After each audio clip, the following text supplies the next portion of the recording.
The Nintendo Switch, home of wholesome fun, family adventures, and chainsaw executions? Yeah, not every game on this thing is bedtime story material. From psychotic murder sims to existential breakdowns, the Switch has more than a few titles that are absolutely, unequivocally not for kids. So today, we're diving into 30 of the most violent, intense, emotionally heavy, or just completely unhinged games that you can play right now. Some are stylish, some are twisted, some are just plain weird, but they all have one thing in common: you probably shouldn't let little ones near them.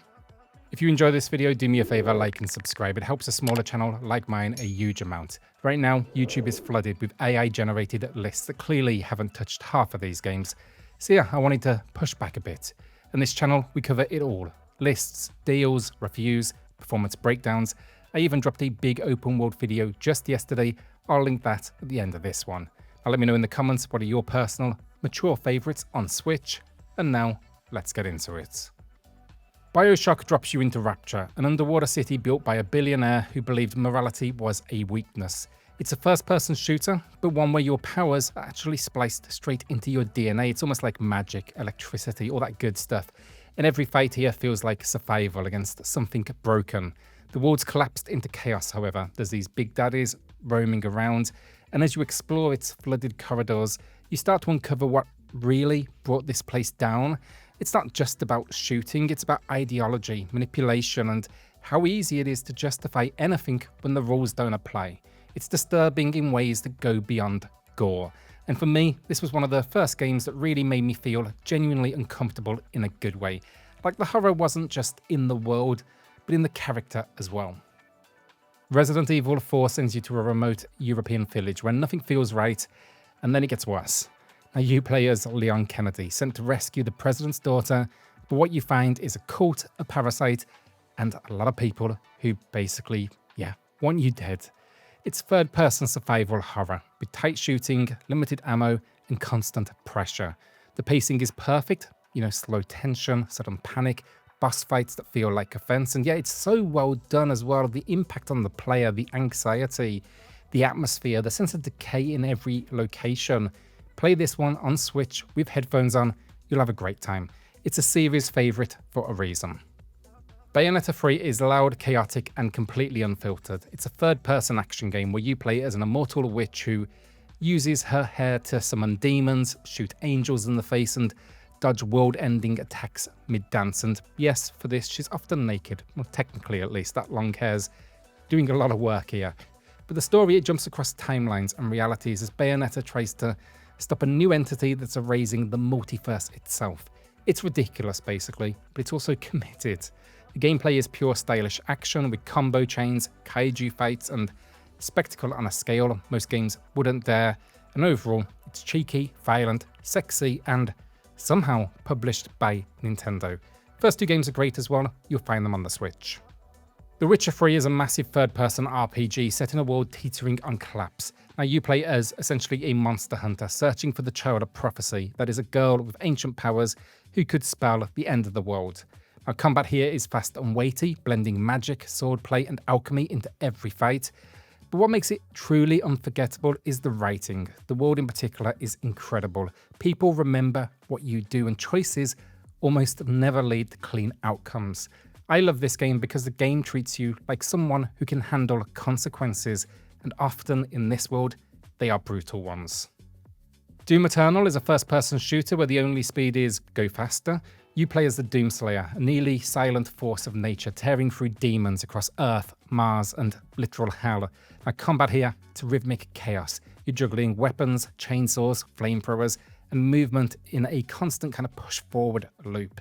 Run out of ammo, for example, rip someone in half and take theirs. It's momentum turned into violence. Now there is a story here too, deep lore even, but it mostly exists to get out of your way. What makes it adult isn't just the gore though, it's the sheer aggression. This is one of the few games that feels exhausting, but in a really good way. Hellblade: Senua's Sacrifice is a third-person action game that feels like crawling through someone else's mind, and not in a good way. You play as Senua, a warrior on a journey into Viking hell to save the soul of her lover. But the real battle here is internal. She's haunted by grief, trauma, and voices that just never stop. The combat, it's brutal, but it's sparse.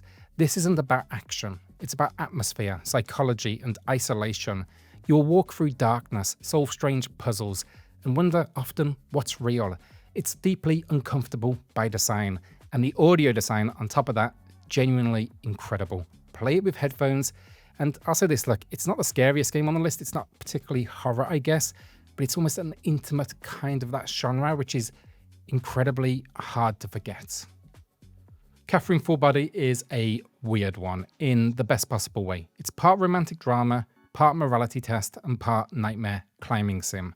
Now you play as Vincent, a 30-something guy stuck between 3 women, each representing a different version of the life he's too afraid to choose. By day though, you drink with friends and spiral through awkward conversations.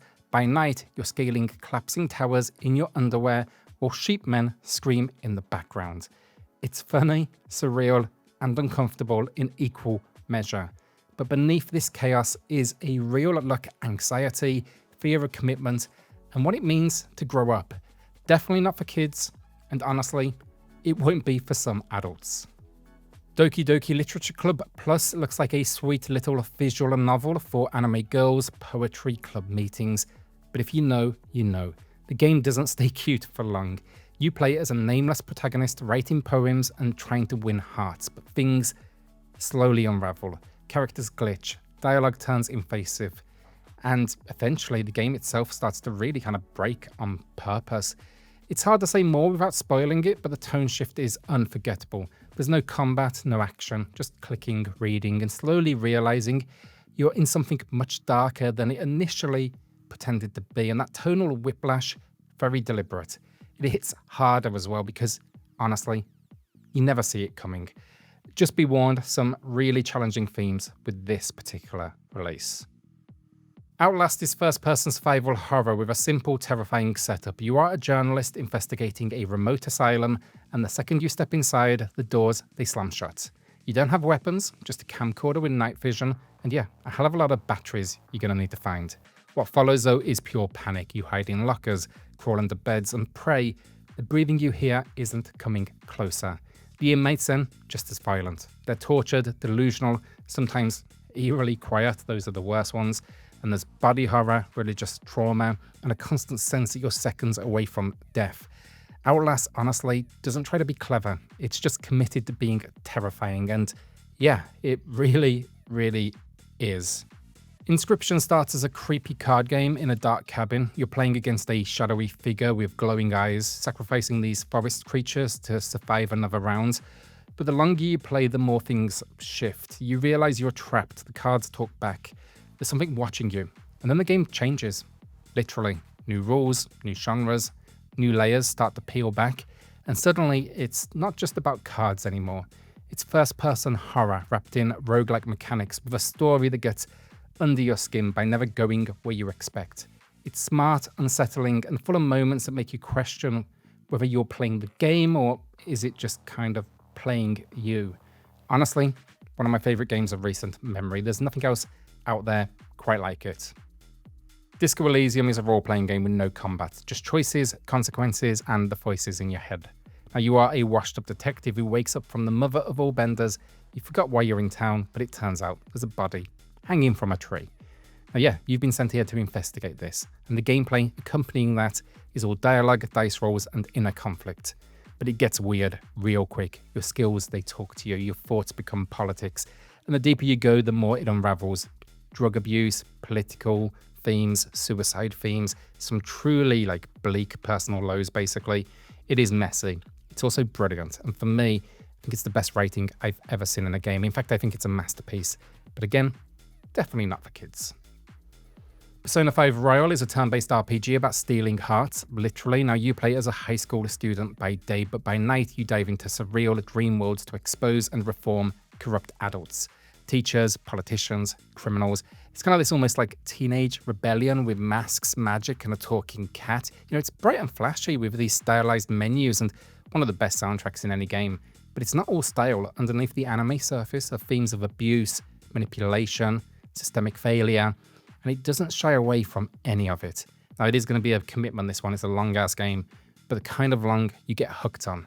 And I'd say this, you know, it's an easy one for kids to be like, oh, that art style's super appealing. Yeah, probably best keeping them away from it.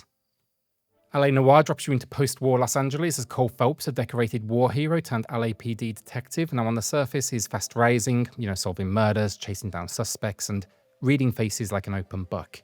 But underneath, he's carrying trauma, secrets, and a past that won't stay buried. The gameplay here, slow and deliberate, you know, crime scenes, interviews, tense interrogations, but the real impact is the narrative. You really start to see how broken this city is, how justice doesn't always land, and how your own story starts to fracture. Expect cases here laced with domestic abuse, drug trafficking, infidelity, and just trauma from the war. It's a slow burn.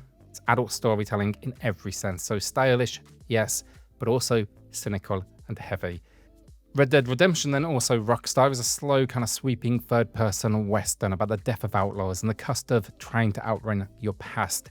You play as John Marston, a former gang member forced by the government to hunt down his old crew in exchange for his family's freedom. It's a game of kind of long rides, quiet standoffs, and moments really where nothing happens until everything does. There's gunfighting and robbery, sure, but the violence always leaves a mark. What makes it adult isn't just the blood, it's the resignation, the sense that redemption might be too much at times to ask for, and by the time the credits roll, I don't know, it feels like closure. It's a really good, well-told story. Sequel's fantastic too. Hopefully that hits the Switch too. Yakuza 0 is a crime drama that swings from brutal to bizarre without missing a beat. Now you play as two men, Kiryu and Majima, both caught in the middle of a turf war for a single piece of land in 1980s Japan. The story itself is full of betrayal, loyalty, and tragedy, but in between, you might find yourself breakdancing, singing karaoke, or running a cabaret club. Somehow though, it all fits together. The combat is bone-crunching, the stakes are life or death, but what really lands is the heart. That's the humor, these different side activities. These characters feel real, they're flawed, they're human. It's a game that earns its absurdity through sincerity and makes you care in the middle of the madness. Hitman World of Assassination is about killing people, but not in the way most games are. You play as Agent 47, a genetically engineered assassin dropped into crowded sandboxes where your job is to quietly, perfectly remove a target. Each level is essentially a puzzle box. Disguises, poison, exploding golf balls, it's all fair game. The violence though isn't flashy, it's clinical, icy. There's a story here about secret societies and control, but the real satisfaction comes from that silence. There's no glory, no rage, just planning, execution, and disappearance. It's dark, it's stylish, and somehow it's also one of the funniest games you'll ever play, because if your humor runs that way, honestly, some of the ways you can dispatch these targets, absolutely just incredible. No More Heroes is punk rock in video game form. Now you play as Travis Touchdown. He's broke, he's obsessed with anime, and he's also just bought a lightsaber. His mission now with this lightsaber is to become the #1 ranked assassin in the world. The only way to climb that ladder though, kill everyone above you. It's third-person action, loud, crude, and incredibly stupid, but also kind of smart underneath. You know, the combat is brutal and flashy, it's going to take some practice. Every boss is weirder than the last. You know, one's a ghost, for example, one's a pop idol, one brings a gun to a sword fight and hopefully still loses. The whole trilogy is honestly worth playing, but the first game, it sets the tone. It is unapologetically immature and hyper-violent. It's satire wrapped in style and just chaos. Blasphemous 2 is a brutal, gorgeous Metroidvania built on guilt, religion, and horror.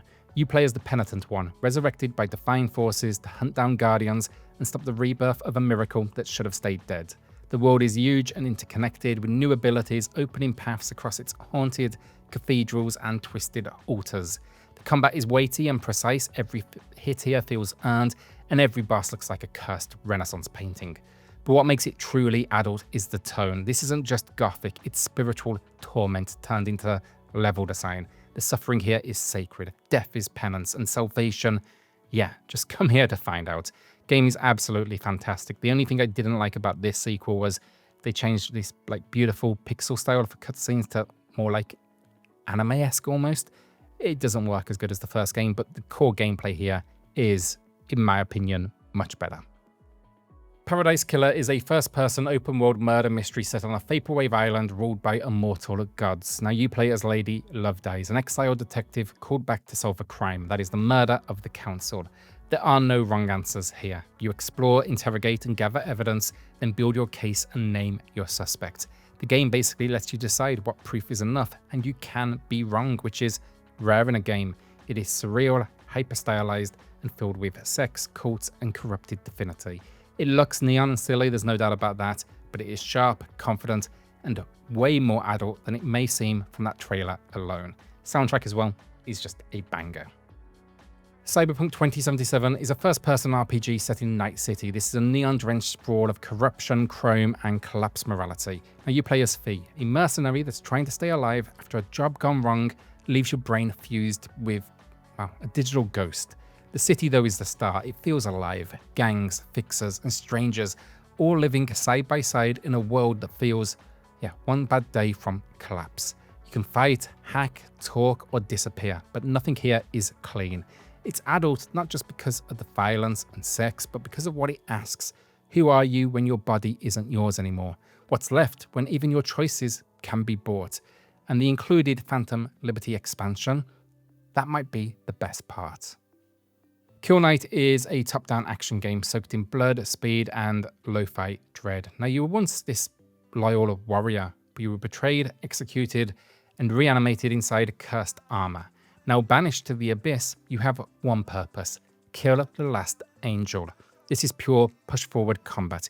You dash, parry, swap weapons mid-combo, and trigger screen-clearing wrath blast to survive the onslaught. You're always moving, always hunting, and when your kill power rises, so does your damage and speed. Each of the 5 layers then is a handcrafted hell. It's minimal visuals, but aggressive sound. The action looks really good. There's no real story as such. It's just violence, momentum, and style. So yeah, it's dark, it's hyper-violent. It's one of the most intense action games on Switch, and that's me saying basically, it's bloody difficult, so just be warned of that. 13 Sentinels Aegis Rim might not look like an adult game, but give it time. What starts as a slow-burning high school drama really unravels into this sprawling sci-fi epic with mechs, memory wipes, and time loops. Now, the concept, you're playing through intertwined stories. I don't want to give away too much here, but basically you're piecing together what happened, what's happening, and, well, what's about to happen. The combat, though, breaks away completely then from that narrative delivery. It's real-time strategy where you're controlling these giant sentinels to defend what is the last of humanity. This is all like this kind of just line design. It's very basic. It is very simple as well, really easy. So just be warned of that. It's more of a narrative burn game than anything else. I would not come here for the strategy, but overall it's beautiful, incredibly surreal at times, and just full of dread. And the more it reveals, honestly, the more it kind of messes with your head. You know, again, this is another one. It's not going to fall into the typical adult bucket of like gore or whatever else. It's just adult because I think it just demands your attention. It's actually quite hard work, the story and kind of piecing it together. And yeah, it just demands your attention and it earns it. It is a masterpiece. Kentucky Route Zero is quiet, dreamlike, and devastating in a way few games dare to be. You play as a delivery driver trying to reach an address that might not exist. You're traveling along a hidden highway through surreal, crumbling Americana. There's no combat, just conversation, exploration, and choices that shape tone more than outcome. You'll drift though between coal towns, haunted TV stations, and debt-riddled ghost motels, meeting people that were left behind by systems that promised them more. It's slow, it's strange, it's painfully human, and the writing here is poetic. The moments uncomfortably real, I guess, when you're playing this game. You know, this isn't horror, but it is heavy. It's about failure, time, capitalism, and the quiet kind of grief. So yeah, incredible game if it resonates. Signalis is cold, clinical horror. You play as Ulster, a synthetic technician searching a ruined off-world facility for someone. Now, the deeper you go, the more the world fractures around you. Distorted memories, looping symbols, something just out of frame. Always watching. It's top-down survival horror with classic kind of Resident Evil-esque DNA. Think limited ammo, tight corridors, puzzles, radio static. But everything here is filtered through this lo-fi retro future aesthetic. It makes it feel really, I don't know, lonely. And there is gore, yes, but what I like with this one is it's got a lot of emotion buried under that. There's identity, grief, obsession themes, and yeah, really special game. It gets a little bit convoluted at points, transparently, the writing, but I think at the end of it, you'll have a blast. Amori starts like a cute pastel JRPG. You're a quiet kid in a dream world filled with talking plants, cartoon monsters, and childhood friends. But something feels off, and as the story unfolds, that strange unease becomes harder to ignore. What begins as quirky and nostalgic slowly turns into something much heavier, and it hits hard. Now, I really don't want to give anything away with this one. Regarding gameplay, it is turn-based. It looks traditional from the outside. It's actually built, though, around emotional states. I think happy, sad, angry. That all affects how you fight and how your character processes what's happening. And yeah, it's not scary in the usual sense, but it's definitely horrifying in its own way. Yeah, this one, it broke me a little. It's a beautiful game. Metro 2033 Redux drops you into the tunnels beneath post-nuclear Moscow, where the surface is toxic and the world is full of monsters. Now you play as a young man tasked with crossing the ruined metro to deliver a warning that might just save what's left of humanity. It's a first-person shooter, but slow, methodical, and claustrophobic. You count bullets, you charge your flashlight, you wipe blood off your mask just to see what's coming. It's violent, yes, but the real win here is the atmosphere. It's often incredibly unsettling, and stealth is rewarded, but also terrifying. So yeah, this isn't all guns blazing. I wouldn't go in expecting that. And if you do want more, the sequel, Metro Last Light, just as good. Shin Megami Tensei 5 Vengeance throws you into a post-apocalyptic Tokyo where angels and demons are locked in a war for reality itself. Now you play as a high school student who fuses with a mysterious being to survive. You basically become something not quite human, not quite divine. It's a turn-based RPG, but brutal in tone and challenge. You don't just fight demons, you negotiate with them, fuse them, and build a team from the very forces trying to tear this world apart. It is tactical, punishing, and unforgiving in the best way. Thematically as well, it's heavy. Religion, identity, morality. There's no clean answer to anything, and the world is just oppressive, stark. It's beautiful in that kind of bleak way. It is one of the most mature RPGs on Switch, and Vengeance, the expanded edition, is the definitive way to experience it. Citizen Sleeper is a tabletop-inspired RPG about survival on the margins of a collapsing space station. You are a sleeper, a digitized human mind inside a decaying artificial body. You're trying to carve out a life while your corporate owners want you reclaimed or dead. Now, gameplay happens in cycles. You roll dice, make decisions, manage your body's decay, and form fragile alliances with people just as desperate as you. This isn't about winning, it's about getting through to that next day. And yeah, it's the themes with this game: economic despair, bodily autonomy, found family, and quiet resistance. The writing, incredible. And yeah, the tone is soft, but also unrelentingly sharp at times. The sequel then, Citizen Sleeper 2 Starwood Effector, also on Switch, also absolutely worth your time. Dead by Daylight is multiplayer slasher horror at its most raw. One player is the killer, 4 others are survivors, and every round is a desperate scramble to escape before you're hunted down, hooked, and drained. There's no story mode, but the killer roster is ridiculous. Silent Hill, Resident Evil, Five Nights at Freddy's, and just loads more. It's had so many crossovers. It's basically a playable horror museum. What makes it adult, this one? The violence, of course, full stop. You're running from murderers, hiding in lockers, getting stabbed and sacrificed. It's intense, messy, and gory. It's also great fun, however. It's not scary, it's just often, if anything, kind of funny once you get used to the killers that are chasing you around. My only warning with this one, on the original Switch, it is rough. Visually, it's not pretty, and the frame rate struggles. I've always said if you have any other way to play, go there. But, however, we're changing that statement a little bit now. On Switch 2, I revisited it on the channel recently, and it actually runs at a locked 30, and it is so much better. It's still on the ugly side, I'll say that, but honestly, it's more than playable. And yeah, I'm actually intending to sink some time into the Switch build. Our final game, and we're ending on what I think is a classic. Hotline Miami is a top-down, ultra-violent, neon action game, I guess. Yeah, you play as a masked man who gets strange calls telling him to kill, and yeah, basically you do. Fast, twitchy, brutal. Every death, though, for your character resets the level, so every mistake here, fatal. The story, it's like fragmented, surreal, deeply disturbing at times, but in that kind of, I don't know, you're trying to kind of work out what's going on while you can also tell it's getting pretty dark. It messes with themes of identity, morality, the pointlessness of violence, all while synths just kind of hammer in the background. It's got such weird shifts in its tone, but that's what makes this game special. And yeah, it's just plain weird, honestly. The sequel then doesn't hit quite the same high notes, honestly, but still great fun, and both are included in the Switch collection. And that's it, 30 games on Switch that are definitely not for kids. Some are violent, some are deeply emotional, some are just weird in ways I can't fully explain, but every one of them treats you like an adult, whether that means confronting trauma, questioning reality, or just letting you chainsaw a demon in half. If I missed one you think belongs here, drop it in the comments. Always on the lookout for bold, uncomfortable, or flat out messed up games that push things further. And yeah, thanks for watching. Maybe don't play games like Doki Doki before bed. Alright, subscribe if you enjoyed this one, and I'll see you on the next one. Cheers all.